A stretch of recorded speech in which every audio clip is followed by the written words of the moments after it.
Hi, I'm Annabel Karmel. I never planned to have a career in food or children. In fact, I trained as a classical musician. I played the harp and I sang. And I went to live in Holland when I was about 18 to study with a particular professor of music. And I guess it was there that I first started to cook because my mum was a good cook, but I hadn't really learnt to cook at home at all. And she used to send me recipes, and one of the first recipes she sent me was a Hungarian goulash, which took me about an hour and a half to cook. And I made it, and it was delicious. And then I went upstairs to get something, and I remember the dog ate it. So that was not a great start to my career. Anyway, when I came back, I decided that although I was still studying music, I wanted to take a course at the Cordon Bleu Cookery School. And cooking became my passion. Not my career, but something that I really loved to do. It wasn't really until I got married and had my first child that things changed. Unfortunately, my first child, a little girl called Natasha, got sick and she died at the age of 3 months. It was devastating to come back and you're no longer a mother and you go to that room with all her things. It was really hard to come to terms with it. And all I wanted to do was have another child, and I was very lucky that I got pregnant within about 4 months and gave birth in rather unfortunate circumstances on the staircase because my doctor told me not to go to hospital to my second child, Nicholas. Well, Nicholas was not the easiest of children, and he was certainly the world's worst eater and the world's worst sleeper.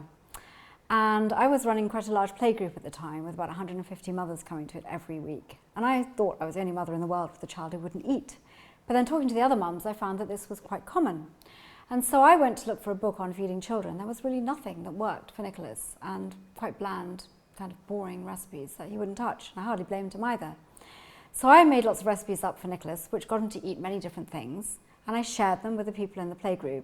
And then they said to me every week, what else have you got? And eventually they said to me, you should write a book about feeding babies and children. Now, I never thought of writing a book, but then I thought it would be a great legacy to Natasha and a sort of therapy, in a way, to come to terms with her death.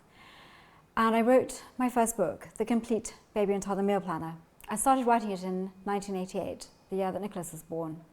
So I had Nicholas as a tester, and then the next year I had another little girl called Lara, and she was born a year later, and so I had 2 babies testing it and all the babies in the playgroup. And I wrote this book, and it was finished cover to cover. I got somebody to do all the illustrations, and I sent it to lots of publishers, but no one wanted to publish it, nor could I find a literary agent. But eventually, Simon & Schuster in America, because a friend of mine took it as a favour to Frankfurt Book Fair, published the book. And then Random House decided they would publish it, and it came out in 1991. It sold out within 3 months, and that book that no one wanted to publish ended up selling 4 million copies. And I am always grateful to my son for not eating, because had he been a good eater, I don't think I would have ever had my career.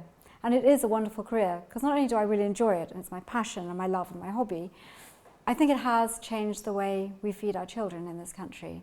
And a lot more people are making fresh food for their children and thinking about more interesting recipes, because it isn't that babies like bland food, they like tasty food just like us, as well as when you get older, lots of ethnic style foods.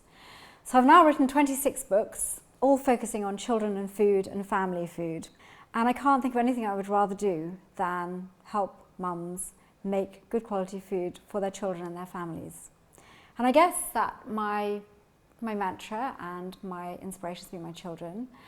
And what I believe is that what we feed our children today will determine their future tomorrow. So I hope you enjoy my recipes and my books, and I'm sure I'll be writing many more books in the years to come.